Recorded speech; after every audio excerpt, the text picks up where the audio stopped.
for June 27th. There we go. 2023 is called to order. Is Mr. Cruz here tonight? I think we thought he might be, but I don't see him. So I was going to welcome Mr. Cruz, but I'll just move on. The purpose of tonight's meeting is to again consider formal complaint number 2023-04. The board first heard this appeal to the superintendent's decision on the step 1 complaint on May 4th, 2023. But because there were insufficient votes to uphold or reverse the step 1 decision, the vote failed, and we are here today to re-vote. I have asked my board colleagues to review the materials that were shared last time and watch the recording of the special meeting. While we don't think it's likely for these complaints, if during the meeting issues pertaining to confidential student records arise, we will need to move into executive session. After first addressing in a public meeting the components of the complaint that do not pertain to confidential student records, if that happens following the executive session, we'll return to a public meeting to vote on the complaint. A little bit more background. On January 27th, Mr. Cruz initiated a formal complaint concerning the Racial Equity and Social Justice Office's reporting of outcomes under contracts with community-based organizations providing services to Harriet Tubman Middle School. The complaint was found to be unsubstantiated in the step 1 response, and we are now going to vote on the appeal. And so with that, I will just open it up, and again, so hopefully folks have had a chance to either review the video or go back over your notes. And so with that, I'll just open it up for any board questions or discussion about this complaint. And again, just the complaint is about the ResJ contracts and whether they have sufficient outcome-based metrics in them. I may be oversimplifying it a little bit, but.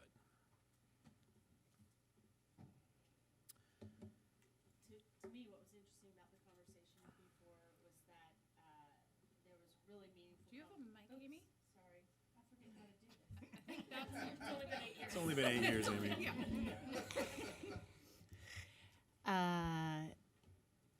Is that what was really meaningful to me about the conversation that we had is really good conversation about what are we doing to try to track outcomes from all of these contracts in terms of student achievement outcomes.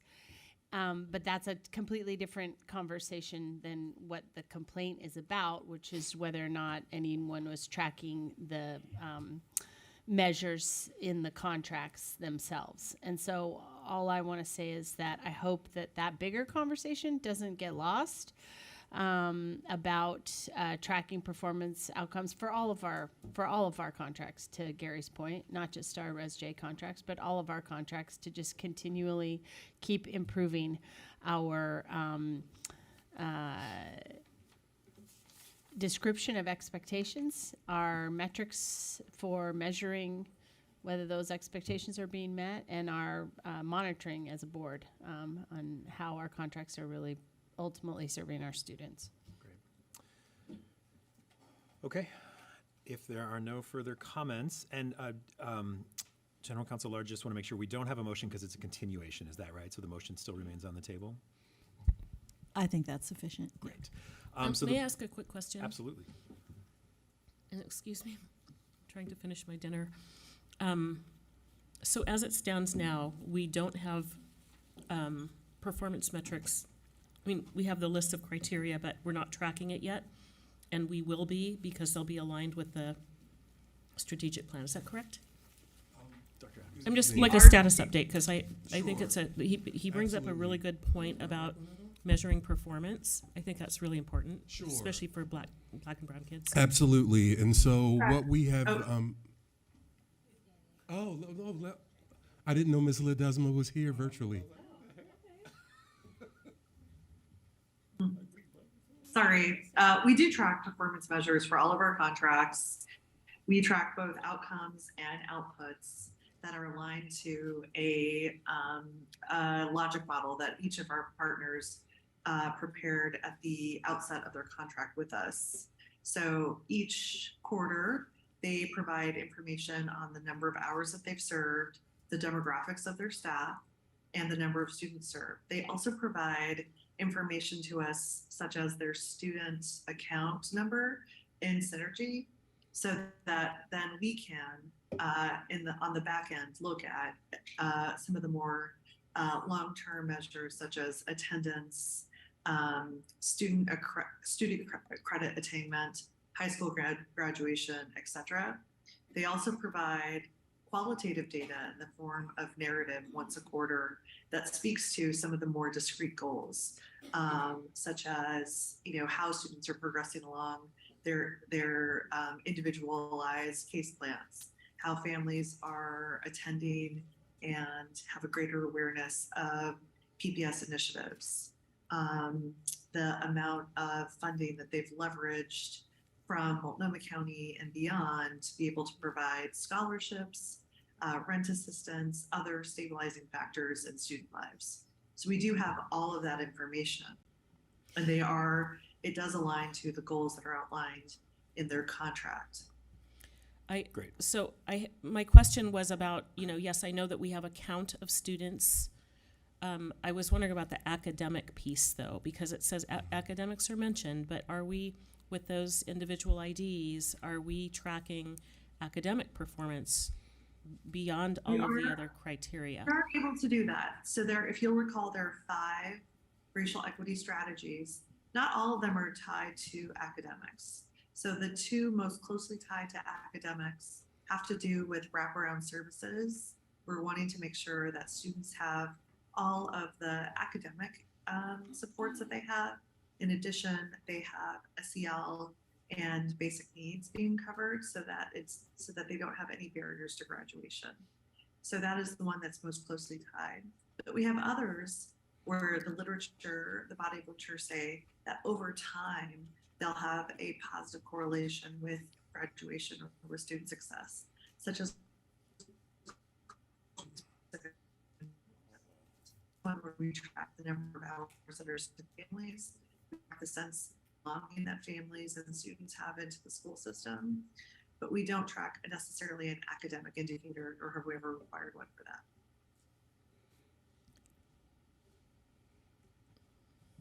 We have this past year begun taking some look at some academic indicators like attendance. These current contracts were a part of a request for proposal that was over 3 years ago. And so we wanted to wait until we were, one, back in the schoolhouse to start tracking some of those measures, and 2, my research and evaluation team was not fully fleshed out in terms of we had vacancies that were really preventing us from doing some of those deeper dives, and we still do, but we're hiring up as we speak. And so we're looking at, in terms of forward-facing, we are looking when a new RFP is launched this fall for the next couple of years of more closely aligning some of those outputs and outcomes to the actual contracts. And I'm just add that with the new contracts that's going out, if they, I'm assuming they are, but they will be aligned with our board goals as well, as far as the outcomes that we're looking for them to. Sure, because we know that some of the strategies can lead to some improved academic performance. Others lead to measures that we believe lead to academic performance, like improved attendance. We know butts in seats and seat time matters. And so we'll be able to track those. And because we're working and our ResJ partners are focusing on predominantly our underserved communities, by default, we're focusing on our students of color and the board goals. I think the other place for alignment is that over this summer and into next year, we're providing additional professional learning for our partners. So we want to make sure that they bring expertise in terms of some of the bridging that they have to families, that we're also helping to build their capacity in understanding the components of our instructional framework, of making sure that they have opportunities to think about high dosage tutoring and sort of like how to integrate that into their program and service model, as well as how does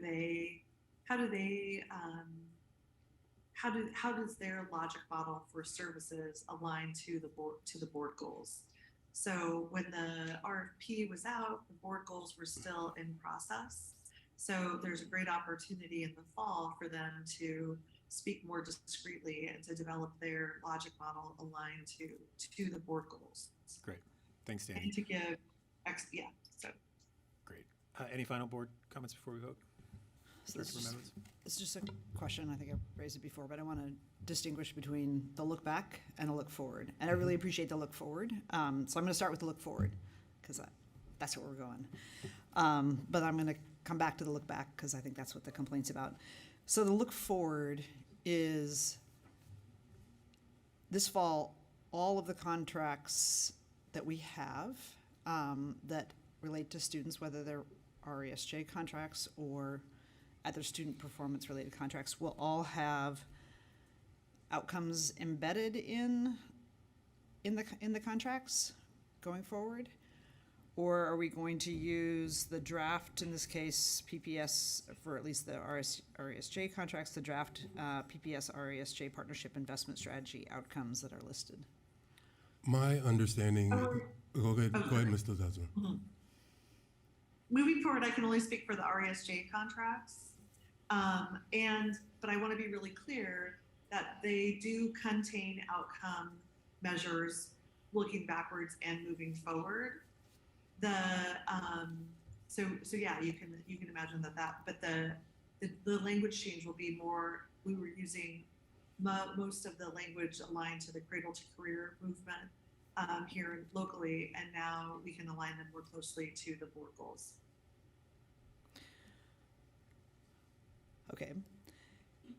So that's the going forward. I guess I'm gonna go back to what I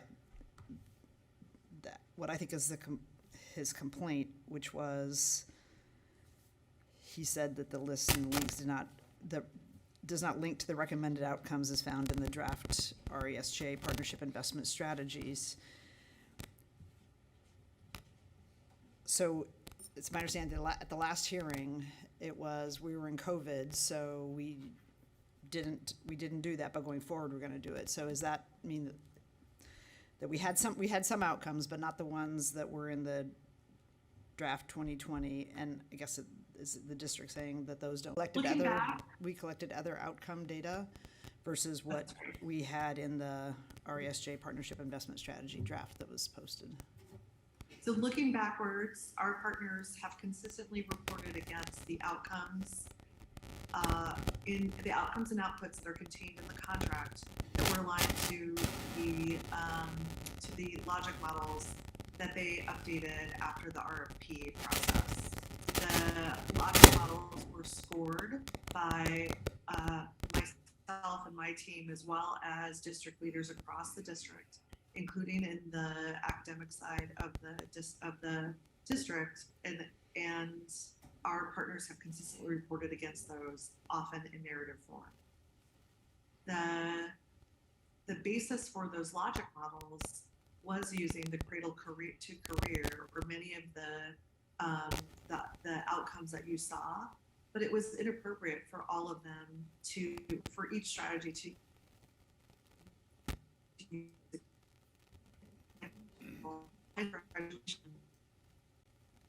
something that year to year or quarter to quarter our partners would be reporting on, because they primarily focus on grade schools in K through 5. So I think there was a little bit of misunderstanding about that. And then I think the other thing that we were talking about is that we said we believe that our partners have something to offer that can help us move the dial, and eventually we'd like to do something more longitudinally and look at an evaluation. But it was problematic to align to a baseline during the pandemic. And then you heard Dr. Adams talk about, like, in terms of staffing, we haven't gotten there just yet, but we're poised to think about how we can develop a long-term evaluation of their work. So it's not just their word and our for it, but we have an outside party that can look at the effectiveness and the impact of these contracts. But I don't think we've ever reported that we weren't reporting against outcomes. Okay, thanks, Danny. I want to move us towards a vote on this so we can get to our second complaint tonight. With that, the board will now vote on the appeal of the superintendent's step 1 decision for complaint 2023-2023-04. All in favor of affirming the superintendent's step 1 decision that Portland Public Schools does report on the outcomes listed in the RESJ partnership contracts, please indicate by saying yes. Yes. Yes? Yes. All opposed, please indicate by saying no. No. No.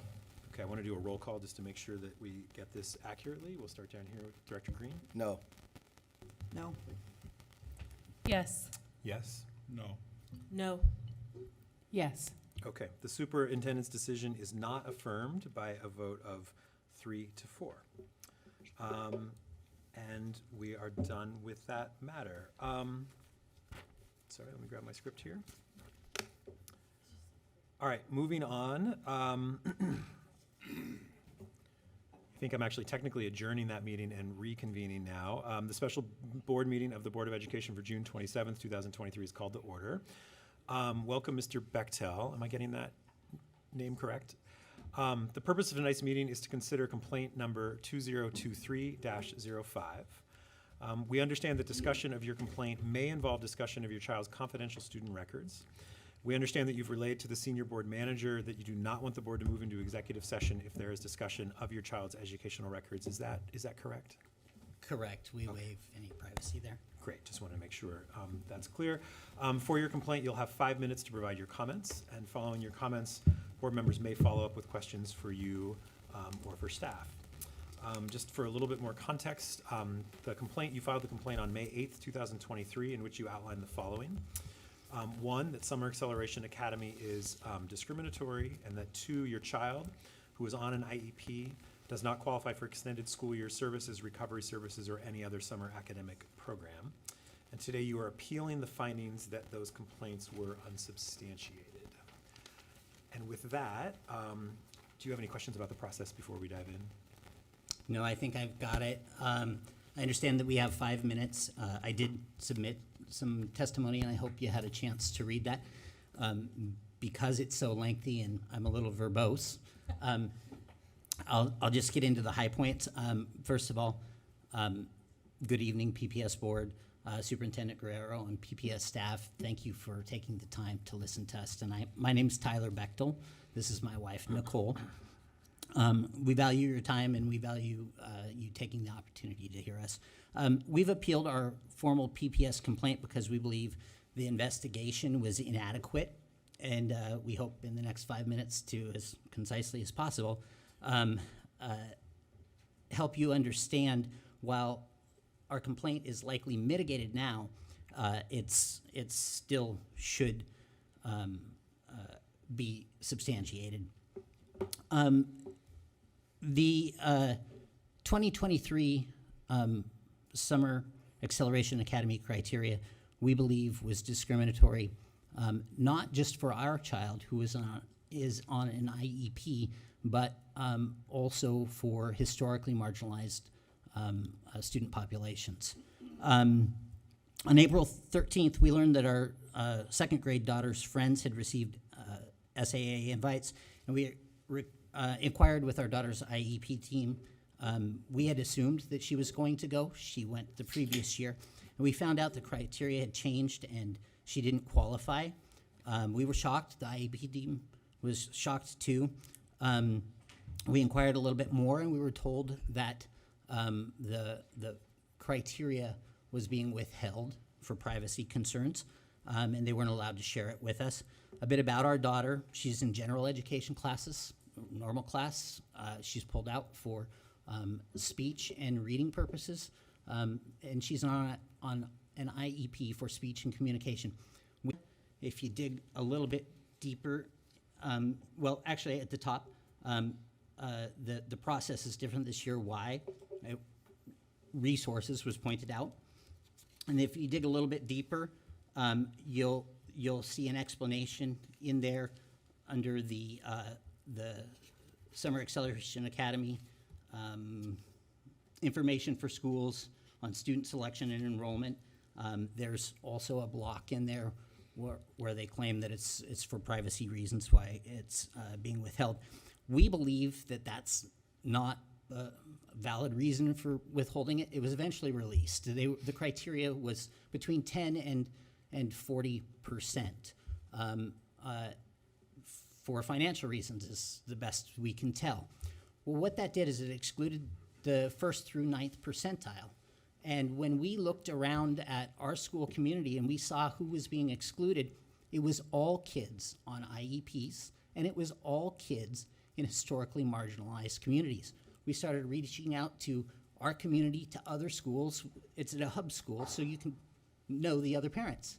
And we found that over 60% of the people that went the previous year didn't get invited the next year.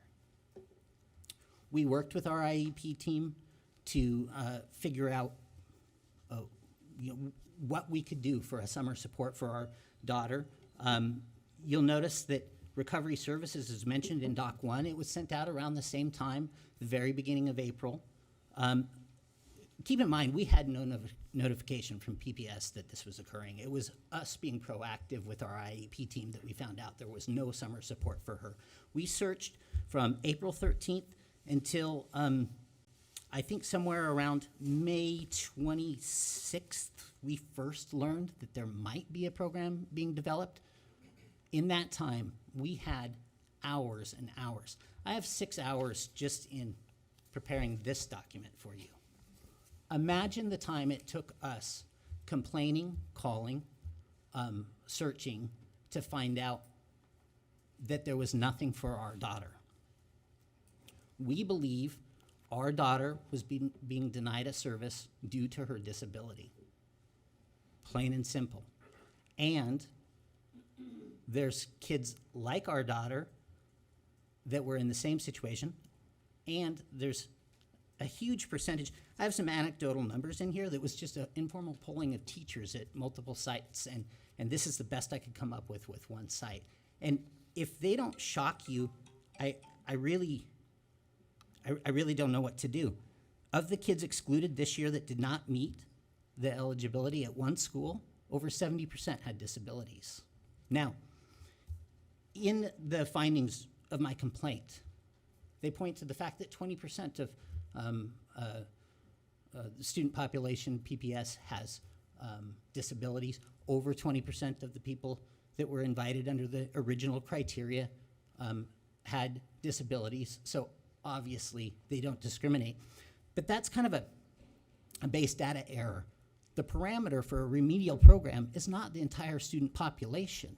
It is not the 1 to 100th percentile. For a program designed for those below benchmark, for a remedial program designed for those under the 50% mark, your base data is from 50% down.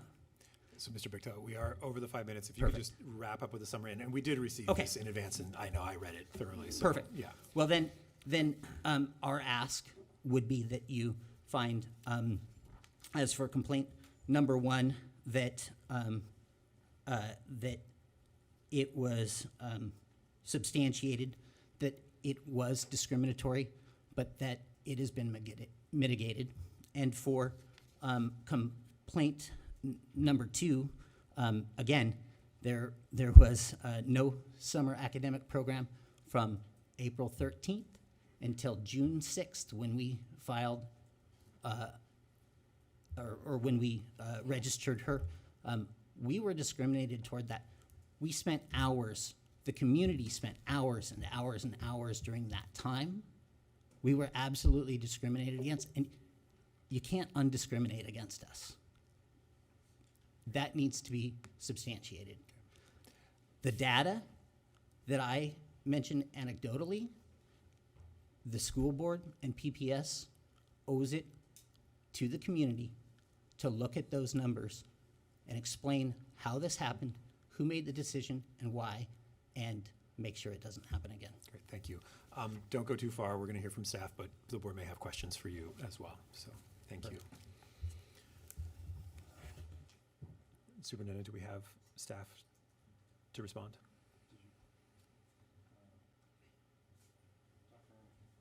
Dr. Armstrong, Jay Buno.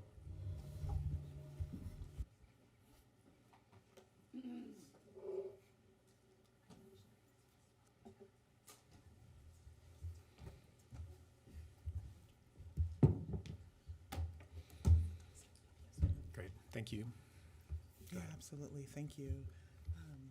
So we appreciate the time to be able to be before you and support our position that that the selection criteria was not discriminatory, and you have a outline in a memo that states all of those reasons. And I also have with me Chief Jay Buno and Senior Director Dana, who is presiding over Summer Academy, Summer Acceleration Academy.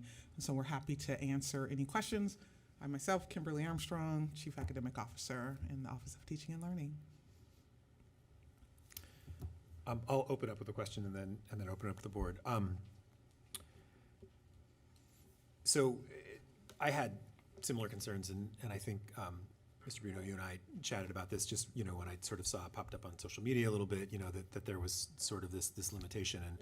And my understanding from the conversation, the brief conversation we had, is that really that decision was geared towards making sure that Summer Acceleration Academy was going to be targeting the kids who would most benefit from it, and that there were other programs in development, for kids that fell outside of those lines.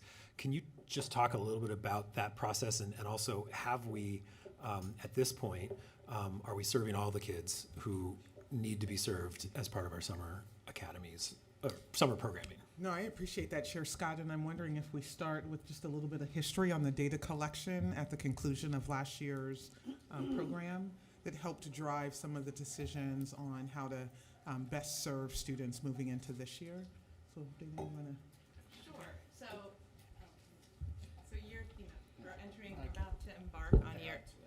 we're about to embark on year 3 of the program, and as you know, the first 2 years we had significant money from ODE, significant money with a very finite window to spend that.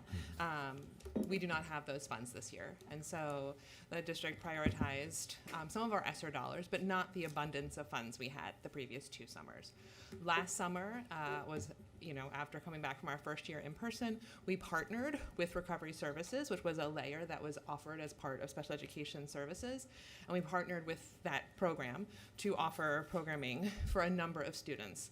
And as you may recall, we had many successes. We also got a lot of feedback from many of our educators and many of our families that we were not able to effectively support all the students who were in our care as well as we would like.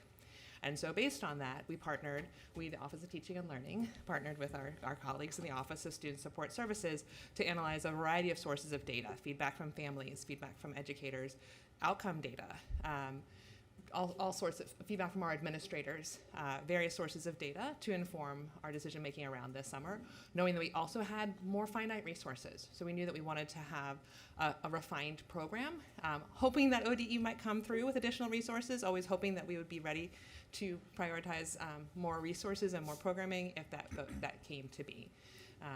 We also are seeking to be data informed, to really think about how we're able to support our students. One other component of Summer Acceleration Academy is that we have had some staffing challenges. I'm pleased to say we're mostly hired for programming starting in a couple weeks, but we have often had novice teachers and teachers from out of district, and also knowing that we have great curriculum resources, great professional learning for them, but knowing that students with very complex reading needs need educators with lots of experience and expertise to provide that support. So, and then in addition to that, so we were very intentional about designing the program so that we could meet the needs of the students that were invited. And as you identified, we were in process of communicating out all of our summer programs when this information became known. So at that time, we had conversations in board meetings, and then there was conversations in the public on social media related to the criteria that occurred because we had shared out to staff because we were preparing for what we would need for resources, but we hadn't been able to communicate out what I've qualified as the full portfolio of summer programming. So, and then since that time, have put together individual, what I'll call high dosage tutoring, and a specific summer reading program. And so those things are both virtual and or in person. And so in response to there was a question about how many students. There were approximately 1,600 students that fell within this area that was Is this the invited. 1 to 9% that was Yes. referenced? So students who are at 1 to 9% on those math and reading scores, we developed a summer program of high dose tutoring for those students. Is that correct? We have invited them to the, it's virtual high dosage tutoring focused on literacy. And then also we have an in-person, we're calling it SOAR to Read. So Soaring all of those Readers students program. in that 1 to 9% gap have been invited So- into this virtual program? All Okay. students have been invited that were remaining. And then in addition to that, we have 2 very specific special education entitlement programs that are operating, and we've referred to them periodically. One of them is extended school year, and those are services for students with disabilities who need specific instruction to not regress over long periods of lack of instruction. And we operate that every year. It's a part of a special education program.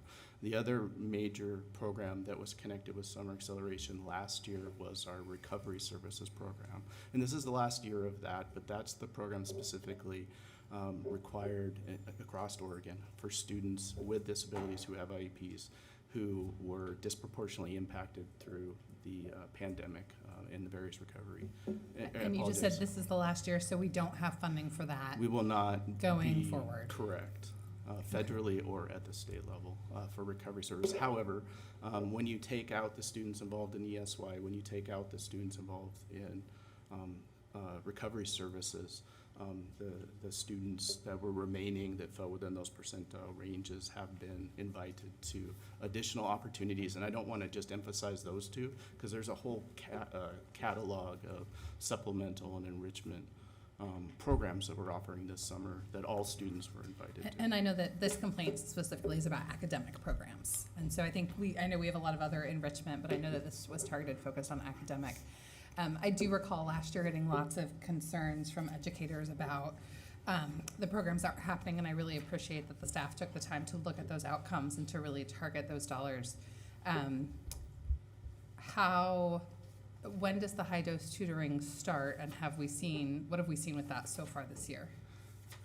So the in-person, the Soaring Readers program starts at the same time as their Summer Acceleration program starts. Our virtual option is in process of getting started right now, and it'll actually be available even beyond our summer programming for kids invited who choose to participate. So it will be an ongoing program beyond the summer. Correct, if they choose to participate. If they choose to participate, yeah. Thanks. Okay, additional questions, comments, I have thoughts? I have a fair number of questions. It's okay. Take it away. When were the invitations extended for those who didn't qualify, the ones who were in the bottom 1%, 10%? Yeah. Last week of May, first week of June timeframe. So between April something when the invitations went out for the 10 to 50%, there was almost over a month. Is that right?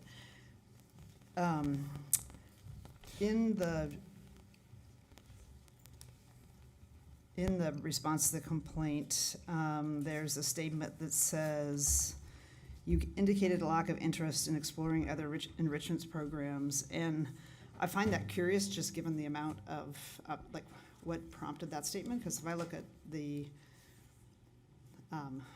amount of engagement that parents had about trying to get their students into some type of programming, what was the basis for that statement? Because it doesn't seem to align with their advocacy to try and find something for their child.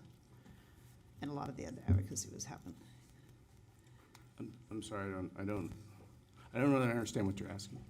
So there's a statement in the complaint, and it says, it said, you indicated a lack of interest in exploring other enrichment programs, which doesn't seem to be the case based on all the materials we got. So was it that you offered a specific program and they said no, or what? I think, and I can't report for mom and dad, but I believe that they were communicating to us that they were interested, like Director Lowry identified an academic program and not some of the other enrichment programs that we were offering. So I think that's what was being represented. in So that like an response. enrichment program would be like the Arts Academy or some of those other things that are happening and. Or the and- programs through. Is that fair to say that Okay. you all were looking for specific reading programs? Academic, yeah. We're looking for equitable programming that would be equitable to Summer Acceleration Academy, not SUN, not fun learning, academic. Okay, so then based on, in the complaint response, where the district is saying it's unsubstantiated, it's saying that it is, that they're actually able to, and I'm gonna just use the word they use, discriminate with a small d, or condition participation in supplemental activities on certain criteria, so that in general, if it was the regular, I'm just trying to understand what we're saying, if it was a regular school year and a classroom, there couldn't be criteria, like, we'd have to offer it. But we're saying because it's a summer program, even though it's an academic program, because we're saying it's supplemental, that we can use criteria to only select another subset. Is that, So correct. School districts set criteria for enrollment in enrichment and supplemental programs. That is also true during the school year. However, students of any need can't be denied access to a program based upon their having a disability. Does that? well, I'm just wanting to make But sure that this the is a district is saying, supplemental. like, we can set criteria that exclude some students and include some students because it's not the regular school day, Mhm. even though in this case it's an academic program based on students that we've determined probably need it. You're correct. And then the data that was shared about the number of students who, so Mr. Bechtel provided some anecdotal information based on their conversations. And in the materials, it said that about 20% of the students who, as part of the district's case, that they haven't discriminated is against a student with an IEP, is that they're about 20% of the students in the summer academy have IEPs, correct? So that's true. 22% of students who are in summer acceleration are students with IEPs. There are 27% are students that are English language learners, and 56% of students enrolled are historically underserved. And then when I ask about the 10%, how many students had IEPs? I got numbers, but roughly you said the percentage was about 40%? Of the students who weren't invited or didn't meet Who were in that criteria, 10%. So there's a about disproportionate number of students with IEPs. 40%. 20% more than, or almost double of what the number that were actually got invited, correct? Correct. So you want me to just make my comment now? So I have a lot of sympathy and, well, first of all, I want to say I'm super impressed with the summer academy that I went and visited last year. I thought it was amazingly well done, and I think I came back and talked about what an incredible asset it was for, especially for parents who have students who are struggling, coming out of the pandemic or for whatever reason. So great job.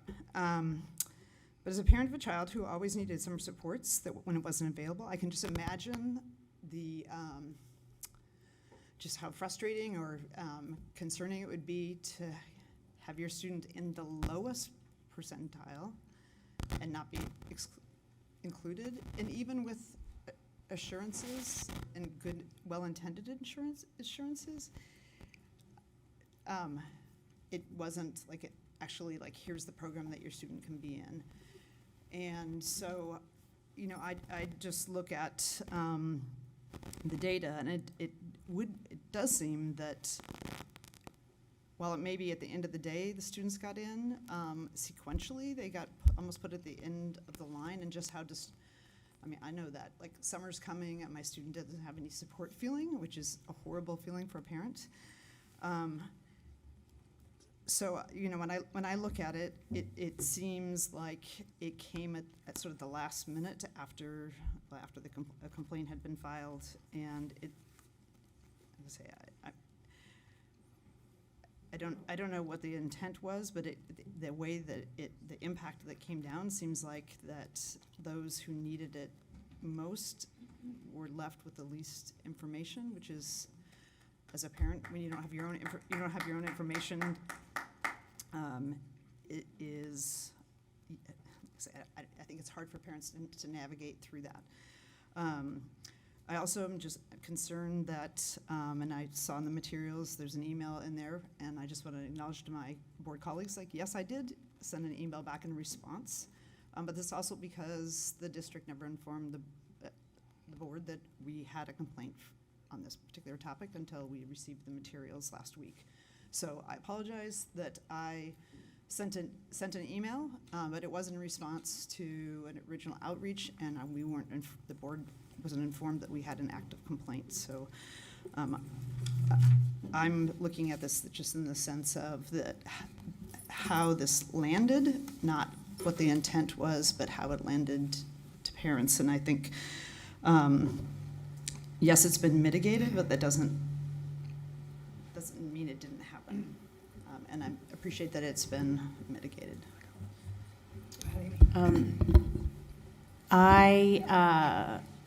I'm going to be a no here, and to me the most compelling piece, Mr. Bechtel, is you can't undiscriminate against my child. And I don't believe in any way that it was intentional discrimination, but just, you know, this is an unprecedented opportunity that the district has to offer this suite of additional supports, and it's been amazing, but frankly, it's also been a huge administrative lift. Your sense of desperation in terms of trying to find something for your student after hearing that this particular program was not going to be available to her.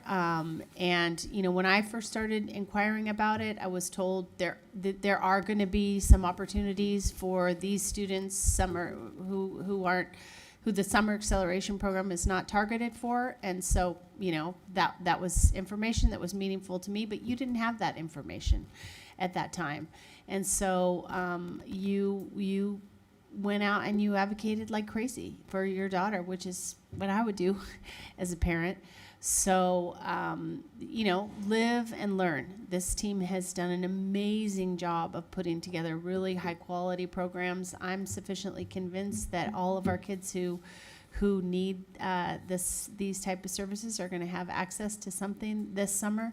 But that wasn't clear at the time, and I think that's the heart of your complaint here. So thank you for your advocacy. I think Director Lowry, you're good? Okay. Director Hollins. So I just wanted to kind of respond a little bit what Director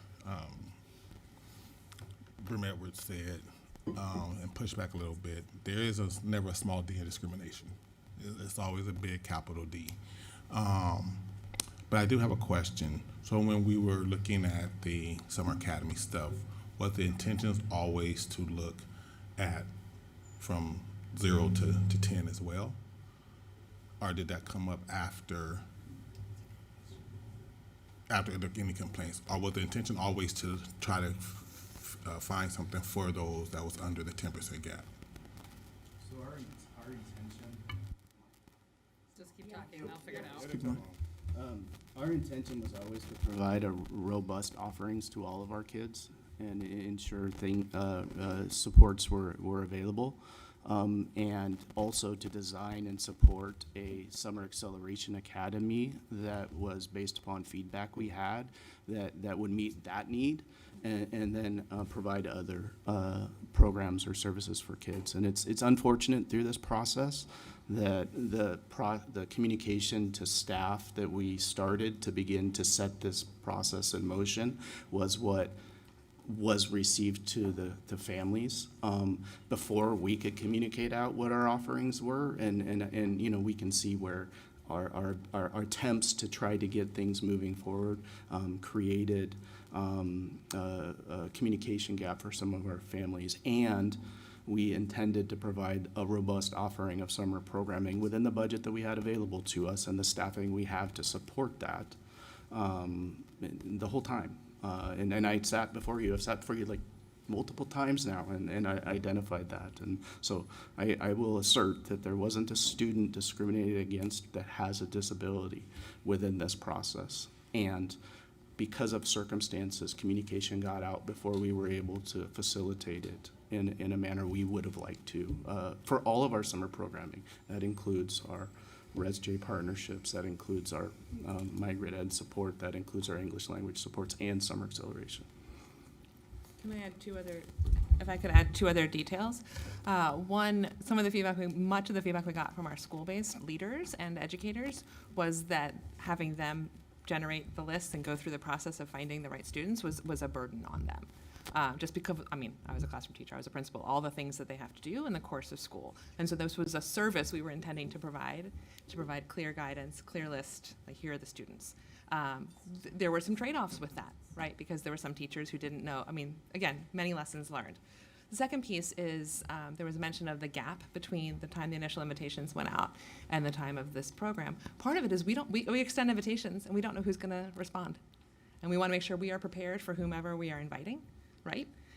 We want to make sure we have enough cake to serve at the party, so to speak. And so when we got the feedback, we also found that we had additional resources to then be able to design the Soaring Readers program with a smaller teacher-student ratio with different resources to provide that unmet reading need for our students who are really striving readers. What they need is not more time in a class of 20, right? They need access to that, of course, in the school year, but they also need specialized supports. And so with fewer students matriculating, in summer acceleration, we were able to redeploy some of those resources. So that speaks to some of that lag, because again, we extend the invitation and we don't know who's going to respond. Director Hollins, I just want to say that I want to address your comment, and I appreciate you calling that out, because I think you're right, there's no small d. What I meant is I'm not a lawyer, and I don't know what meets the threshold of under the law, but I want to acknowledge you're correct that there's no small d discrimination. Okay, additional board comments? If I may, Chair Scott. Please do come up to the microphone, yes.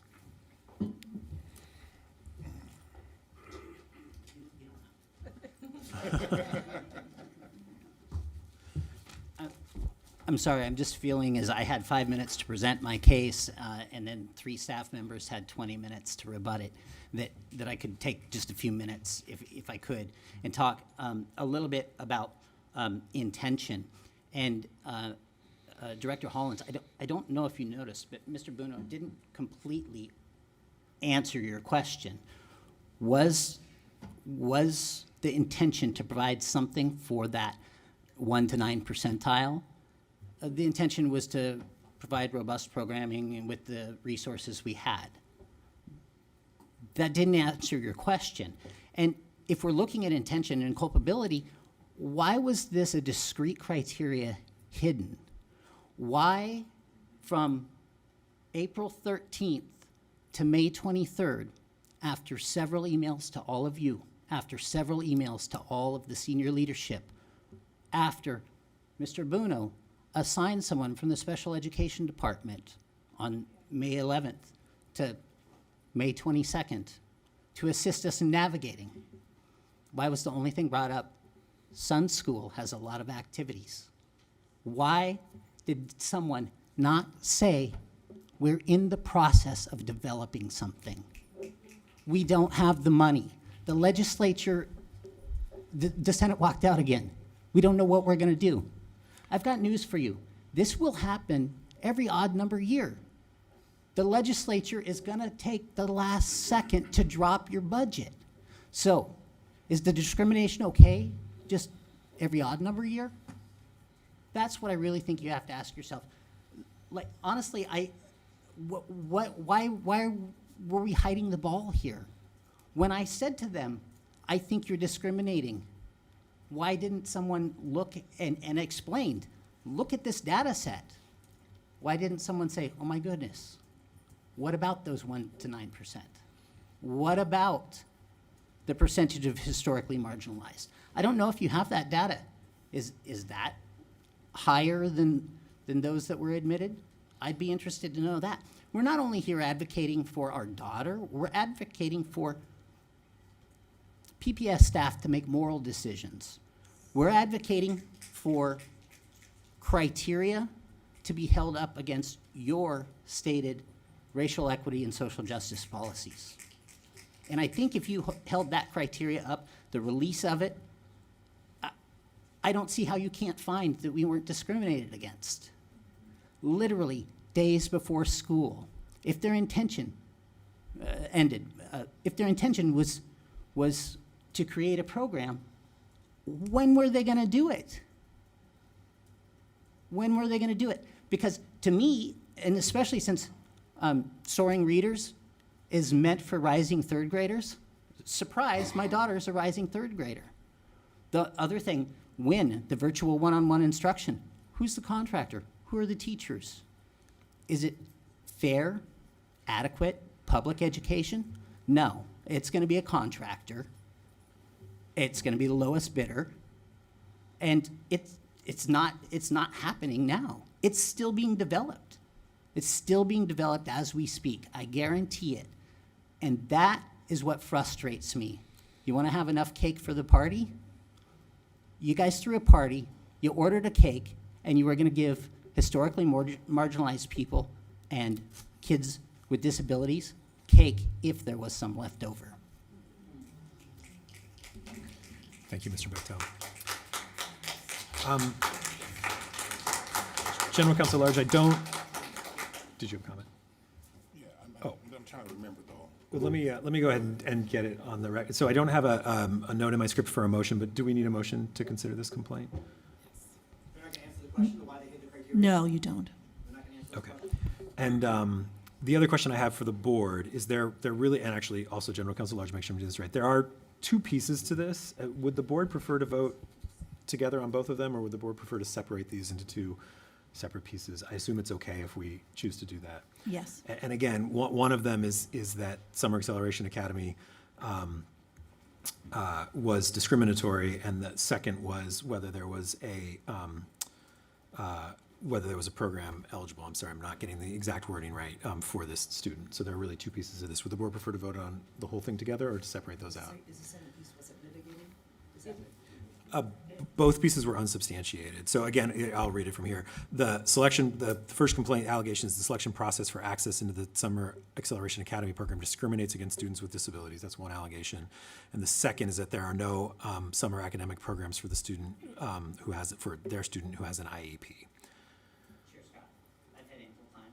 I just wanted to mention, Summer Acceleration Academy uses federal funding. You can go down to the mic just to make sure. There might be folks watching online. I just wanted to mention really quick, Summer Acceleration Academy, I'm told, uses federal funding.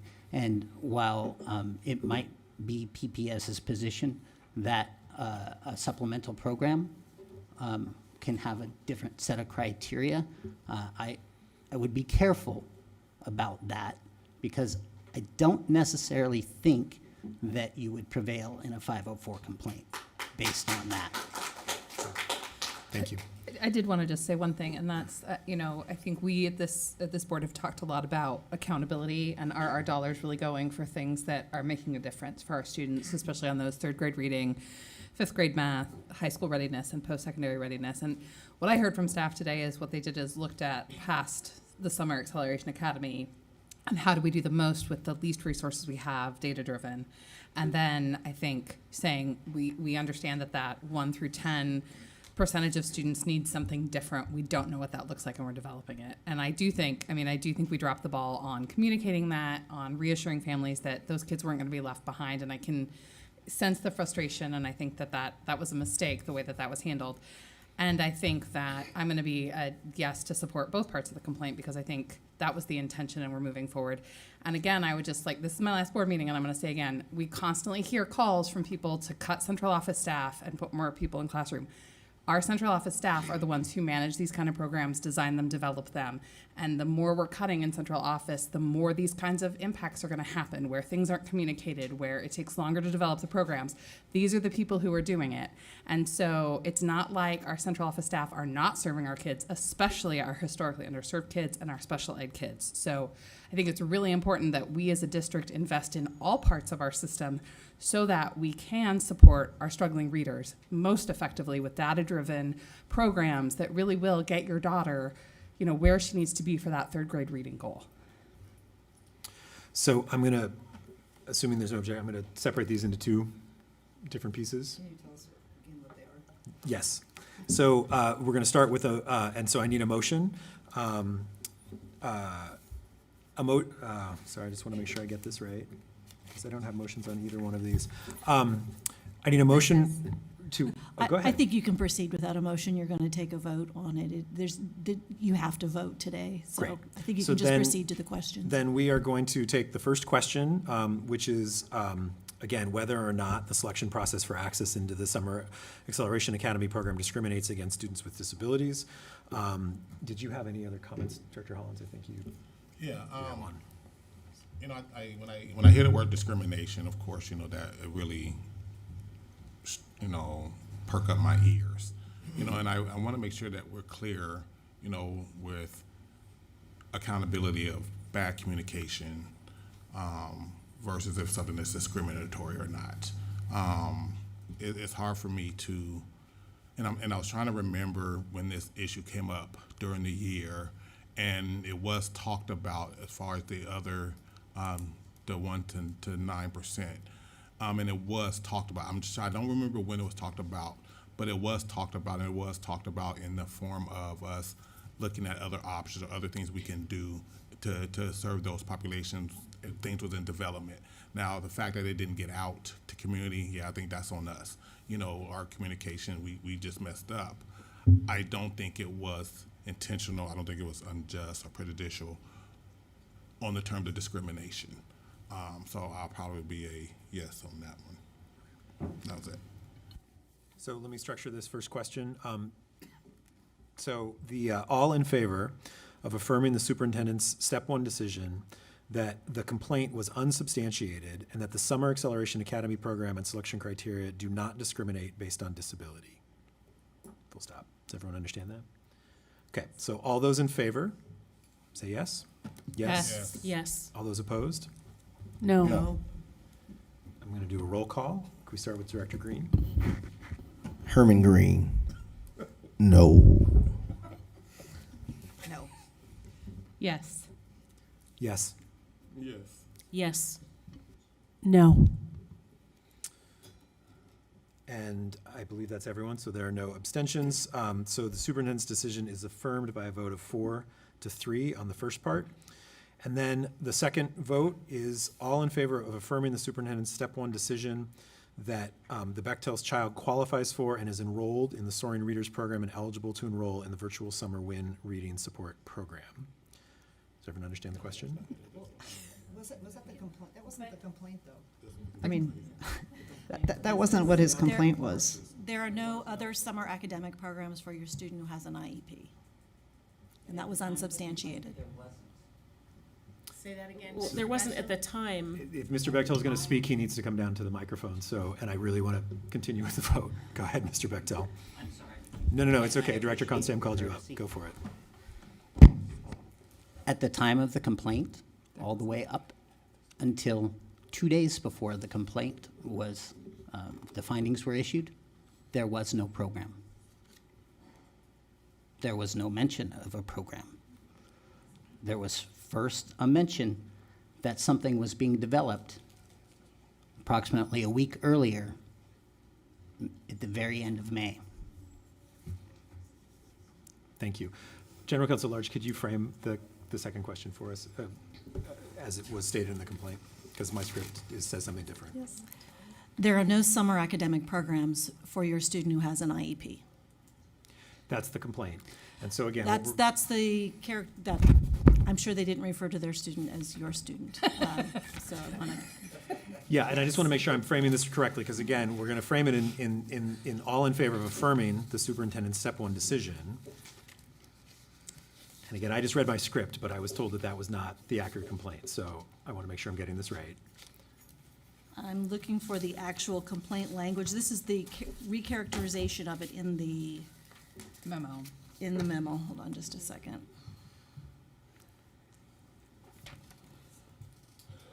I think Mary has something, Liz. Do you have the actual complaint language, Mary? That's what I just read. I also have the complaint if you need that. We have the complaint. I just want to make sure I'm framing the question correctly for the board. I want to take the time to get this right. I already have the this isn't, yeah, that's okay. I don't have the complaint. Here's the initial complaint. That is an issue, by the way. I handle complaints for a public, We have it in board. and we actually confirm the complaint before we issue findings. We make sure. and We I do really- have several copies of it, I just don't have a particular copy. Yeah, in no, front I of me. really think my complaint was taken out of context, and my complaints were very specific. The findings are based on Dr. Armstrong's interpretation of what my complaint is. Just a suggestion in the future, I would present a person with your interpretation of their complaint and ask them to affirm that before you went into investigating it. My complaint, the new SAA criteria is discriminatory. Anecdotal data shows a higher number of historically marginalized students and disabled students that are being excluded for summer academic programs. When we ask for a reasonable accommodation for our IEP student, none were or have been given. Currently, student is in general ed education and does not qualify for ESY, recovery services, or any other summer academic program. So, at the time of the complaint, that was my allegation, that she did not qualify. There were no summer academic programs for Right, her. at the time of your complaint, but there is a program now that your daughter's in, right? Correct? Yes, And- and and you so I can't think undiscriminate. And so the question for the board is whether to uphold your complaint that there are no programs for your daughter. I will just tell you, I'm going to have a hard time upholding that complaint since there is a program for your daughter. I understand the timing concern you have, and I think we've addressed that as a board. But I think that's the question we're voting on. And again, my colleagues can vote, how they want. But that I think is the question is, I think you could say that the time of the complaint, that there was no program. I mean, it's just, it seems like we're like Well, if- splitting if- hairs, like, okay, we'll fix it, and then well, we'll Director make a Bermetters, if complaint. we're looking to find a way to frame it so that we'll vote yes, obviously, at the time of the complaint, there was not a program. Well, but I think that's what the whole, that's what he was complaining I'm about. sorry, but my whole complaint is that there was discrimination and there was no program. And frankly, I think my wife's tireless advocacy and getting on social media made a program. Quite simply, if we didn't complain, if you didn't get this complaint, didn't get this complaint, I don't think you would get anything for the 1 to 9%. That's And my belief. Mr. Bechtel, I understand that's your belief. And you only have to read their and interviews. staff have said very clearly that's not true. So, Well, why wouldn't they mention it in an interview about their summer program? So we're going to move on to a vote. I just want to know how to frame the vote. General Counsel Large, do you have any suggestions, or you want me to take it from here?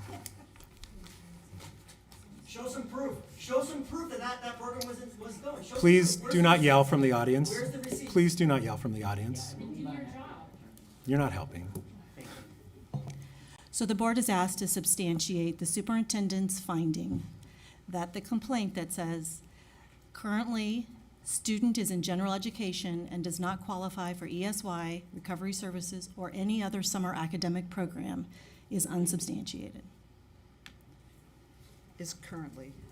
Correct, that's how the complaint is framed, and I think Chair Scott has identified that there's a gap from when the complaint was filed and when the response was prepared and the development of the program in between that time. Okay.